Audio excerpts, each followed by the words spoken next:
¿Qué tal, amigos? Hablemos de ovejas, nuestro programa de YouTube. Te invitamos a suscribirte si te interesan nuestros contenidos y si crees que hay personas a las que les pudiera interesar también o servirle, por favor comparte este video. Hoy día vamos a hablar de la vida sexual de las ovejas. ¿Ya? Es un tema muy importante porque todo lo que tiene que ver con la ovejería, con la producción ovina, se basa en que nuestras ovejas se van a poder reproducir y para eso tienen que tener una vida sexual activa, dinámica y normal. ¿Ya? Entonces, para eso lo primero que vamos a hacer es analizar un poquito lo que yo llamo, aunque sea incorrecto desde el punto de vista biológico, pero la infraestructura biológica sobre la cual se sustenta esta vida sexual que le va a dar curso a lo que nosotros queremos que sea la reproducción. ¿Ya?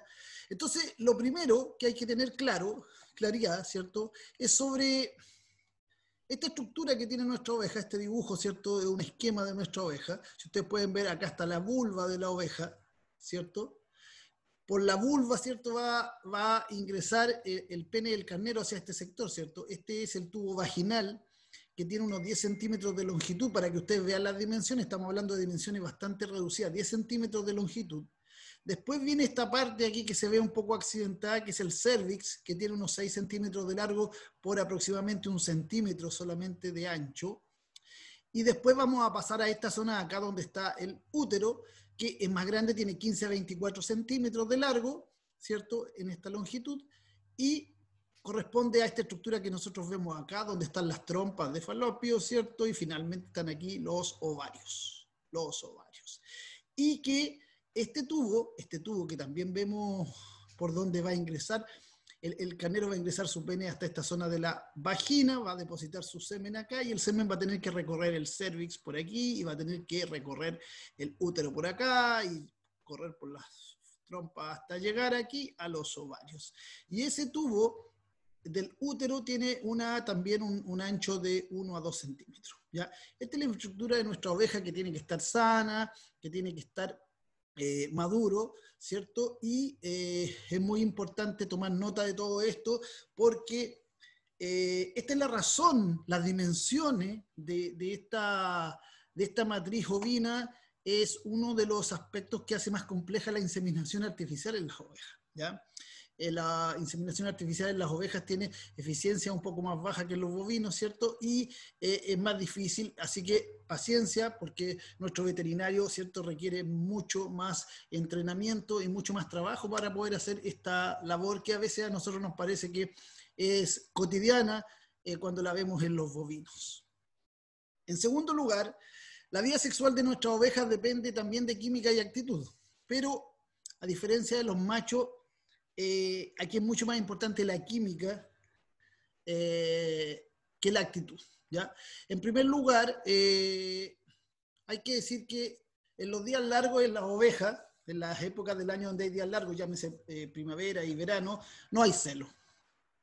En los machos puede haber celo, baja la intensidad, pero en las ovejas definitivamente hay un anestro, hay un periodo del año en el cual no va a haber celo y nuestra oveja va a estar seca, ¿ya? Ahora, al igual que en los machos, la oveja comienza su temporada reproductiva a expresar su celo cuando los días se van acortando, es decir, cuando comienza a finalizar el verano y comienza el otoño, ¿ya? Entonces, pero muy claro que en día largo no hay celo. Ahora, hay razas en las cuales el periodo en el que no hay celo es más breve y hay otras donde es más largo, pero definitivamente todas las ovejas van a tener periodos sin celo durante el año. En segundo lugar, hay que decir, y permítanme correrme aquí un poquito, que la mucosidad vaginal de la oveja se concentra en químicos y feromonas que salen al aire y son las que provocan el alza en la testosterona del macho, ¿ya? Desde ese punto de vista, el celo comienza con una reacción en la oveja, con los días cortos, y esta reacción en la oveja genera señales químicas que van a ser captadas por el macho y que en el macho van a producir el primer síntoma, ¿cierto?, que es el alza de la testosterona. ¿Cómo lo va a captar el macho? Como lo decíamos, a través del flemen, levantar el labio y captar esas feromonas en el aire, ¿ya? Entonces, A partir de ahí ocurre un fenómeno que es muy interesante y es que las ovejas van a empezar a entrar en celo grupal. Comienza una o dos porque se va cortando el periodo, pero de ahí se produce una sincronización de celo natural que es por efecto de la cercanía de los machos. Las ovejas al ver cerca a los machos y al verlos a ellos combatir, expresar estas reacciones de testosterona, comienzan todas juntas a caer en una especie de cascada química hacia el celo, ¿ya? Y eso genera una suerte de sincronización. Es muy interesante este fenómeno porque tiene que ver con el comportamiento gregario de la oveja, ¿ya? Y por lo tanto hay que tener claro esto, que nosotros podemos sincronizar el celo artificialmente a través de inyecciones, pero cuando nosotros tenemos cerca a los machos de las ovejas, los machos, y hay una metodología que se llama efecto macho, nos permiten sincronizar naturalmente las ovejas, pero hay que conocer que este efecto se produce. Hay que decir que el 95% de las ovejas va a comenzar su ovulación ante un carnero maduro, ¿ya? Pero solo un 78% lo va a hacer frente a un carnerillo. Ojo con esto, las ovejas maduras van a preferir siempre un carnero maduro. Y ese carnero maduro lo es porque expele una cantidad de olor y tiene unas actitudes mucho más marcadas que los carnerillos nuevos que están recién aprendiendo, ¿ya? Ahora, evidentemente, en la medida que la oveja no tiene opciones, en la medida en que hay un solo macho, esto no tiene mucho sentido, pero cuando tenemos varios machos, el ejemplo muy claro es cierto de este ganadero que se compra el carnerillo bonito ese, pero por razones de que no lo pudo vender u otras, deja al otro carnero, deja al carnero viejo por ahí, lo tiene aparte y echa al carnerillo, y dice después este carnerillo no anda bien porque las ovejas no cubrió muchas ovejas. Bueno, pero tiene que ver también con que las ovejas van a seguir esperando la presencia del carnero maduro, y por eso ese carnero maduro, si está cerca y genera efecto macho, va a permitir la ovulación de las ovejas. En ese sentido es interesante el efecto que uno puede generar con un carnero, aunque no esté metiendo ese carnero con las ovejas, sino teniéndolo cerca solamente para que favorezca la ovulación, ¿ya? Y de ahí metemos al carnerillo y el carnerillo hace el trabajo, ¿ya? Por otro lado, hay que decir que la oveja tiende a rechazar a los carnerillos en presencia de otros carneros, ¿ya? Por lo tanto, hay que tener un carnero macho cerca para que ovulen las ovejas, pero no hay que tenerlo tan cerca como para que las ovejas piensen que es posible acceder al carnero y no al carnerillo, ¿ya? También hay que decir con respecto a las borregas, que las borregas las borregas están aprendiendo a ser ovejas recién y emiten señales sexuales sensoriales que son más débiles, ¿ya? Van aprendiendo de a poco, tienen una mayor expresión química todavía en sus cuerpos que están en maduración y en desarrollo.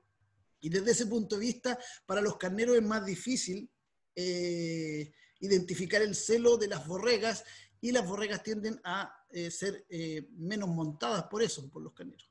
Y por otro lado, ocurre que la borrega busca a los carnerillos o machos secundarios en su poca habilidad para competir con las ovejas por los machos, por el macho campeón. Evidentemente el macho campeón del grupo, el que le gana a los otros machos, el que gana los combates, es una realidad solamente cuando hay varios carneros. Cuando tenemos un solo carnero, el carnero va a elegir a las ovejas maduras van a elegir al carnero, y las borregas y corderas tienden a quedar rezagadas respecto al celo. Por esa razón es necesario analizar lo conveniente que puede ser tener un encaste separado. Separar a las borregas y a las corderas con el macho, amigos míos, les puede ayudar a tener una mejor tasa de preñez entre borregas y corderas en el caso de que éstas tengan una buena condición para ello. Este romance de otoño, finalmente, que es donde se marca toda esta actividad sexual de nuestras ovejas con los carneros, parte con algo que es importante también señalar. Nosotros vamos a ver a los carneros en celo con mucha claridad, no obstante, las ovejas cuesta verlas en celo, cuesta darse cuenta que las ovejas están en celo. Las ovejas se exhiben ante el carnero de forma muy sutil y le ceden toda la iniciativa del periodo de celo y de actividad sexual al carnero o a los carneros, ¿ya? Pero en esta sutileza de las ovejas hacen algo que es muy llamativo, que mueven la colita con mucha frecuencia, la mueven así, y uno las puede ver. Ellas se paran frente al carnero, circulan ante él y mueven la colita. Cuando las ovejas están moviendo así rápidamente y frenéticamente la colita, esas ovejas están en celo, ¿ya? Ahora, a mayor superficie donde están las ovejas con el carnero, estas exigen un mayor cortejo. Este es un dato no menor, porque nosotros a veces decimos, bueno, pero ¿qué tendrá? Métela en el potrero grande nomás. ¿Ya? Entre más grande sea el potrero, al carnero le va a costar más. Va a tener que hacer un protocolo de cortejo mucho más complejo. En la medida en que achicamos el potrero de encaste, hacemos un potrero más pequeño, no solo al carnero le cuesta menos llegar hasta cada oveja, sino que además se acorta el tiempo que utiliza en eso por efecto de que tiene que hacer una menor cantidad de pasos de cortejo. ¿Ya?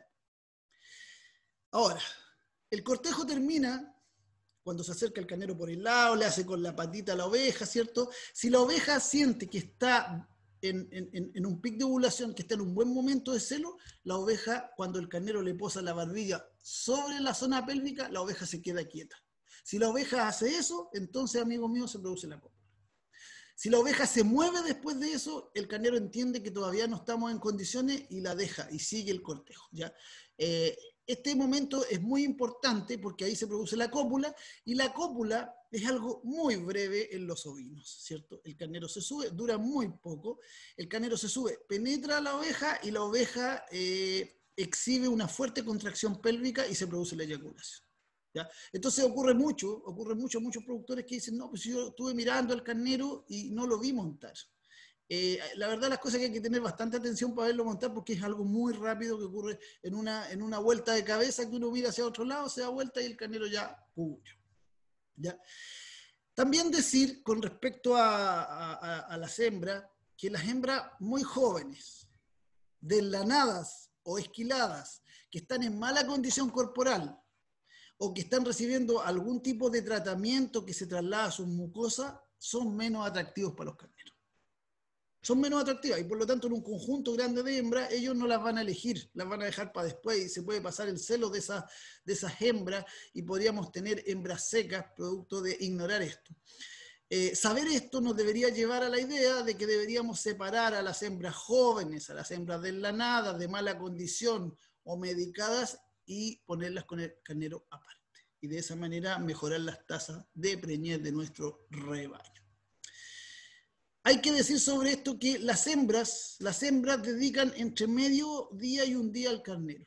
¿Ya? Las ovejas se ponen de acuerdo. Ustedes no lo notan, cada uno de nosotros no lo nota, pero esto no es al lote, no es un desorden. Uno ve las ovejas, hay como una o dos ovejas que andan cerca del carnero exhibiéndose y el resto se mantiene a distancia. Y no es que no estén en celo todas las ovejas, sino que las hembras le dedican un tiempo cuando creen que están listas para ese momento de cópula al carnero y están muy cerca de él. Y las otras se mantienen a distancia. ¿Por qué? Porque las hembras se turnan con el carnero. Hay un comportamiento gregario de cooperación que hace que no todas las hembras se amontonan en torno al macho. Y no hay disputa entre las hembras. Las hembras no usan violencia, así como los carneros, sino que se turnan, se coordinan. ¿Ya? Y cuando hay varios carneros, cuando hay oferta de carneros, es decir, en estos rebaños de producción, sobre todo en las zonas más australes donde se utilizan 10, 15 carneros en un rebaño grande, la oveja, una vez que es cubierta por el carnero, deja a sus otras compañeras que están esperando, ¿cierto?, su turno con ese carnero, y ella se va a hacer la otra fila donde los otros carneros para para copular otra vez y asegurar de esa manera la preñez. Bueno, amigos, espero haber sido claro con estas explicaciones, espero haber sido un poco entretenido, ¿ya? Y haberles entregado datos de relevancia, y aquí en el canal Hablemos de Oveja hacemos un esfuerzo por traerles buenos contenidos, claros contenidos, y por eso es muy importante para nosotros que ustedes nos marquen eso diciendo si les gusta o no les gusta el video. Por otro lado, si quieren seguir recibiendo material, que se suscriban al canal para que les llegue primero el material. Y finalmente, si pese a eso el tema no es de su interés y pudieran haber otras personas, amigos suyos que les pudiera gustar o servir, por favor compartan el video. De mi parte, eso es todo y saludos.